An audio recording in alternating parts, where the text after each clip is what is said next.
আল্লাহ Jhenaidah textile engineering কলেজের ছাত্রছাত্রীদের জন্য উত্তম বিবাহের ব্যবস্থা করে দিক। মাশাআল্লাহ, এই দোয়া তো আসমান পর্যন্ত পৌঁছে গেছে, যে আওয়াজ দিয়েছেন আপনারা। অচিরেই আমরা অনেকেই বিয়ে শাদী করব। উত্তম জীবন সঙ্গী নির্বাচন করার জন্য ইসলামী বিধান কি বর্তমান প্রেক্ষাপট অনুযায়ী? মাশাআল্লাহ, তার মানে আপনাদের বিয়ে শাদী করাটা খুবই দরকার।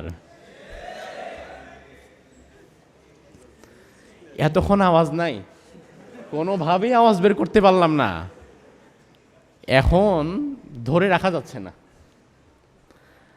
আল্লাহ ঝিনাইদহ টেক্সটাইল ইঞ্জিনিয়ারিং কলেজের ছাত্রছাত্রীদের জন্য উত্তম বিবাহের ব্যবস্থা করে দিক।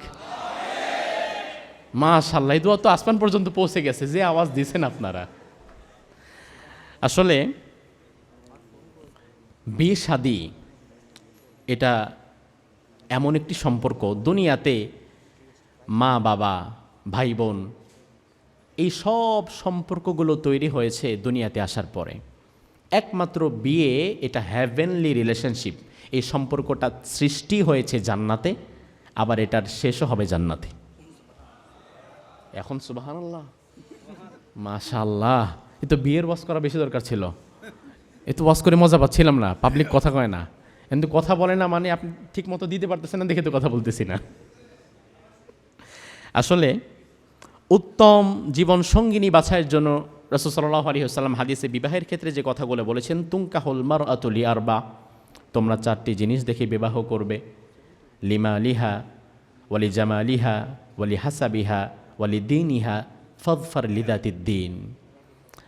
এক নাম্বার হচ্ছে তার বিউটিনেস, যেটা সৌন্দর্য, এটা দেখবা, অবশ্যই দেখবেন।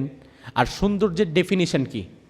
সৌন্দর্যের ডেফিনেশন কিন্তু এক একজনের কাছে এক এক রকম। কারণ আপনার চোখে যারে ভালো লাগে আমার চোখে তারে নাও লাগতে পারে, আবার আমার চোখে যাকে ভালো লাগে আপনার কাছে তাকে নাও ভালো লাগতে পারে।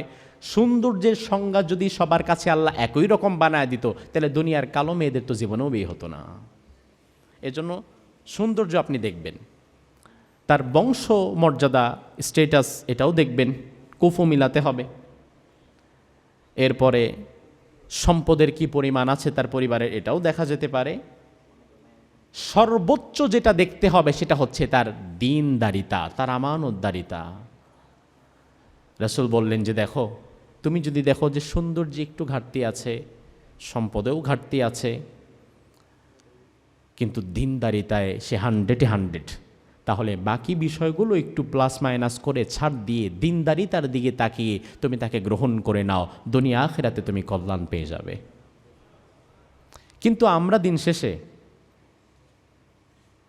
তার দীনদারিতা, আমানতদারিতা, বিশ্বস্ততা, পারিবারিক স্ট্যাটাস সব বাদ দিয়া দেখব শুধু সৌন্দর্য।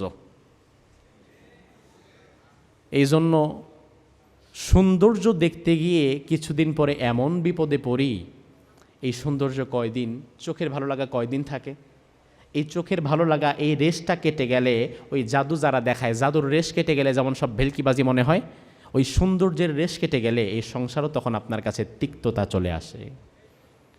এজন্য এই বিষয়গুলো দেখবেন। নারীদের ক্ষেত্রেও নারীরা একজন পুরুষকে দেখতে পারবে, ইসলাম শুধু একপাক্ষিক দেখার কথা বলেনি। তো দিন শেষে আল্লাহ সুবহানাহু ওয়া তাআলার কাছে দোয়া করি, তিনি আমাদের সকলকে, অর্থাৎ যারা বিবাহ করেনি তাদেরকে, আল্লাহ তাআলা বিবাহ যারা করেনি, কারণ আমাদের সকলকে বললাম, এরপরে আবার ইউটিউবে যাওয়ার পরে বলবে যে দেখো রফিকুল ইসলাম মাদানী একটা বিয়ে করছে কয়দিন আগে, আবার এই হুজুরও শুরু করছে, আমাদের সকলকে দোয়া করতেছে। তো যারা বিবাহ করেনি আল্লাহ সুবহানাহু ওয়া তাআলা তাদেরকে উত্তম জীবন সঙ্গিনীর ব্যবস্থা করে দিক।